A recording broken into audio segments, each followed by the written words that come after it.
The morning light filters through the blinds of my home office, casting soft shadows on the desk cluttered with notebooks, pens, and the ever-present cup of coffee. It's a quiet moment before the day truly starts, and I find myself savoring the stillness. The air smells like fresh coffee, and the hum of my computer fan is the only sound breaking the silence. This is where my day as a content writer begins, and I find myself in a familiar routine of stretching, warming up, and mentally preparing for the tasks ahead. I glance at my to-do list on the screen. It's long, but it's not overwhelming just yet.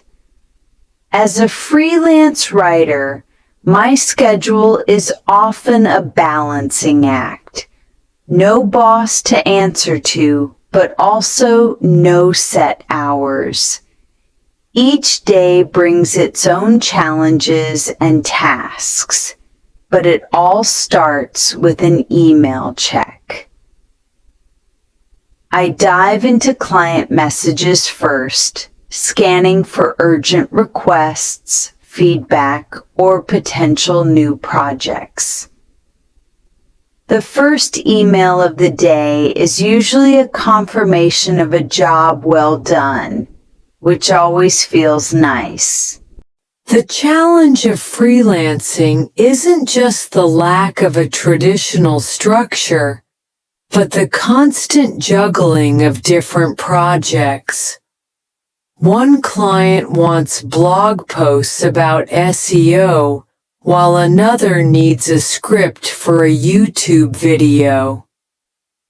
As I switch between projects, I sometimes feel like I'm wearing a dozen different hats at once.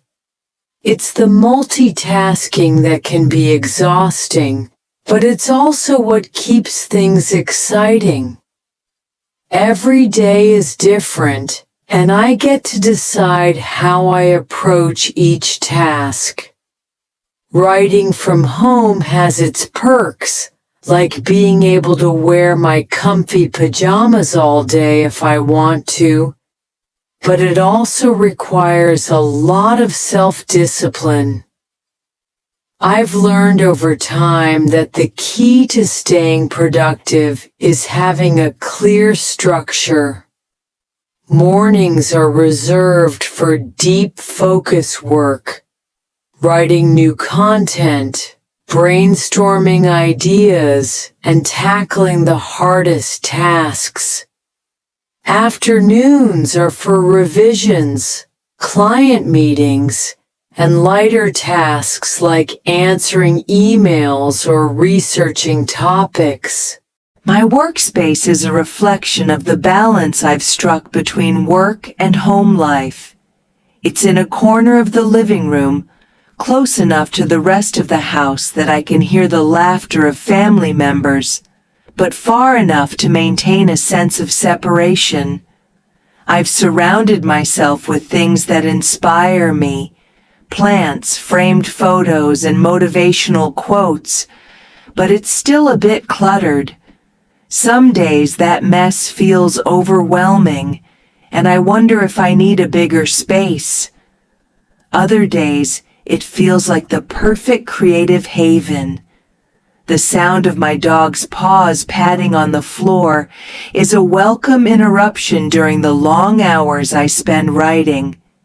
He'll jump up onto the couch beside me, resting his head on my lap, asking for attention. It's a reminder that there's more to life than deadlines and word counts. I pet him for a few minutes, recharge, and then dive back into my work.